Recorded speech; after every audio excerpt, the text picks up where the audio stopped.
जय माता दी भक्तों, स्वागत है आप सभी का हमारे YouTube चैनल में। फिर से हम हाजिर हैं माता रानी के साथ आप लोगों के लिए नई वीडियो लेकर। दोस्तों, जैसे कि आप लोगों को पता है कि कल से नवरात्रि शुरू होने वाली है और माता रानी की स्वागत की तैयारी में हम लोग जुटे हुए हैं। माता रानी जल्दी आएँ और हम लोगों को जल्दी दर्शन दें और हमारी मनोकामनाओं को पूरी करें, यही आशा करते हैं। तो फ्रेंड्स, जैसा कि आप लोग जानते हैं, नवरात्रि में माँ दुर्गा की पूजा होती है 9 दिन तक और 9 दिन 9 स्वरूप की अलग अलग पूजा होती है। तो नवरात्रि में हम लोगों को व्रत अवश्य रखना चाहिए। अगर हम लोग 9 दिन तक नहीं रह पा रहे हैं तो पहले और आखिरी दिन माता रानी का व्रत और पूजन जरूर करना चाहिए। इससे हमें सुख शांति मिलती है। इस बार शारदीय नवरात्र में माँ दुर्गा पालकी सवार होकर आ रही हैं। नवरात्रि में माँ दुर्गा के 9 स्वरूपों की पूजा करने का काफ़ी महत्व है। और जाने किस दिन माँ दुर्गा के किस स्वरूप की पूजा होती है, इस बारे में भी इस वीडियो में हम आप लोगों को बताएंगे। आगे फिर से शुरू करें उसके पहले हमारे इस चैनल को सब्सक्राइब कर लीजिए, लाइक कर दीजिए, शेयर कर दीजिए और सब्सक्राइब करने के बाद बेल आइकन को प्रेस करना मत भूलिएगा। भक्तों, नवरात्रि के 9 दिन माँ दुर्गा को समर्पित हैं। इस बार शारदीय नवरात्रि में माँ दुर्गा पालकी पर विराजमान होकर आ रही हैं। मान्यताओं के अनुसार जब भी माँ दुर्गा शुक्रवार या फिर बृहस्पतिवार को आती हैं तो माना जाता है कि माता पालकी या डोली में आ रही हैं। नवरात्रि में माँ दुर्गा के 9 स्वरूपों की विधिवत पूजा करने का काफ़ी महत्व है। आइए जानते हैं किस दिन माँ दुर्गा के किस स्वरूप की पूजा की जाती है। इस बार शारदीय नवरात्रि अश्विन माह की प्रतिपदा तिथि 3 अक्टूबर दिन गुरुवार से शुरू हो रही है। प्रतिपदा तिथि 3 अक्टूबर की अर्धरात्रि 12:18 पर शुरू हो रही है और 4 अक्टूबर की रात्रि 2:58 तक रहेगी। फ्रेंड्स, इसी तरह नवरात्रि की इसी तिथि से और इतने पर इसकी शुरुआत होगी। आइए आप लोगों को बता दें कि शारदीय नवरात्रि माँ दुर्गा के 9 स्वरूपों की पूजा कैसे करें।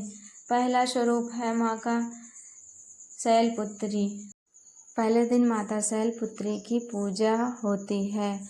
पहले दिन माता शैलपुत्री की पूजा करने से सारी इच्छाएं पूरी होती हैं, इसलिए हमें पहले दिन माता शैलपुत्री की पूजा करनी चाहिए। और दूसरा दिन है माँ ब्रह्मचारिणी। दूसरे दिन हमें माता ब्रह्मचारिणी की पूजा करनी चाहिए। इससे माँ प्रसन्न होकर हम लोगों को सुखी जीवन व्यतीत करने का आशीर्वाद देती हैं और माँ की कृपा हम सब पर बनी रहे, यही आशा करते हैं। और तीसरा दिन है माँ चंद्रघंटा। तीसरे दिन माँ चंद्रघंटा की पूजा होती है और माता चंद्रघंटा के आशीर्वाद से हम लोगों की मनोकामना जल्दी ही पूरी होती है। चौथा दिन है माता कुष्मांडा। चौथे दिन हमें माँ कुष्मांडा की पूजा करनी चाहिए। इन्हीं के हिसाब से हमें भोग प्रसाद भी बनाना चाहिए। और 5वां दिन है माँ स्कंद माता। 5वें दिन स्कंद माता की पूजा की जाती है। स्कंद माता सबका कल्याण करें, यही विनती करते हैं। और 6वां दिन है माँ कालरात्रि। 6वें दिन माँ कालरात्रि की पूजा होती है। माँ कालरात्रि हम सब पर अपना आशीर्वाद बनाए रखें। और 7वें दिन महागौरी। 7वें दिन महागौरी माता की पूजा होती है। माँ गौरी हम लोगों पर अपना आशीर्वाद बनाए रखें, यही विनती करते हैं। और 8वां दिन है माँ सिद्धिदात्री। 9 दिन है माँ सिद्धिदात्री। माँ सिद्धिदात्री की कृपा हम सब पर बनी रहे, यही आशा करते हैं। आइए अब आप लोगों को घट स्थापना की सामग्री और घट स्थापना के बारे में भी बता देते हैं।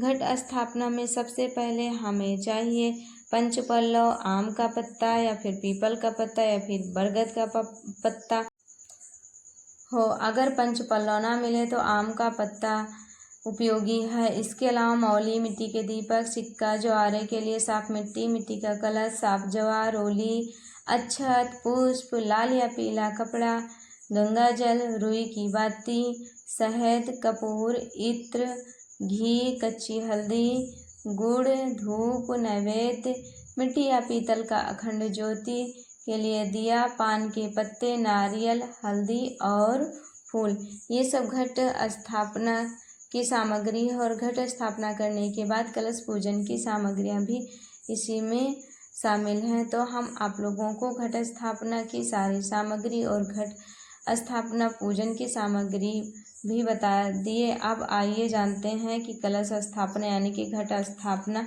कब होगी। चलिए जानते हैं घट स्थापना मुहूर्त के बारे में। ब्रह्म मुहूर्त 6:15 से 7:22 तक रहेगा। अगर ब्रह्म मुहूर्त में नहीं कर पाए घट स्थापना तो दूसरा है अभिजीत मुहूर्त। अभिजीत मुहूर्त 11:46 से 12:33 तक रहेगा। इन्हीं दो मुहूर्तों में से किन्हीं एक मुहूर्त में घट स्थापना आप लोगों को कर लेनी चाहिए। तो नवरात्रि में इसी दिन पूजा पाठ इसी तरह करते रहें और माता रानी का आशीर्वाद पाते रहें। माता रानी जल्दी आइए, आपका स्वागत है हमारे घर में और हमारी यूट्यूब फैमिली में।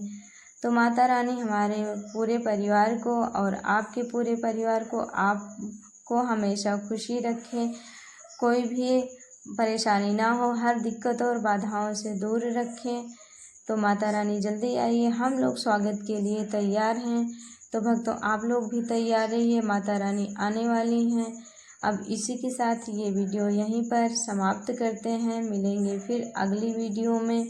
तब तक के लिए जय माता दी। अगर आप हमारे चैनल पर नए हैं तो चैनल को सब्सक्राइब कर लीजिए और लाइक कर दीजिए और शेयर करना बिल्कुल मत भूलना।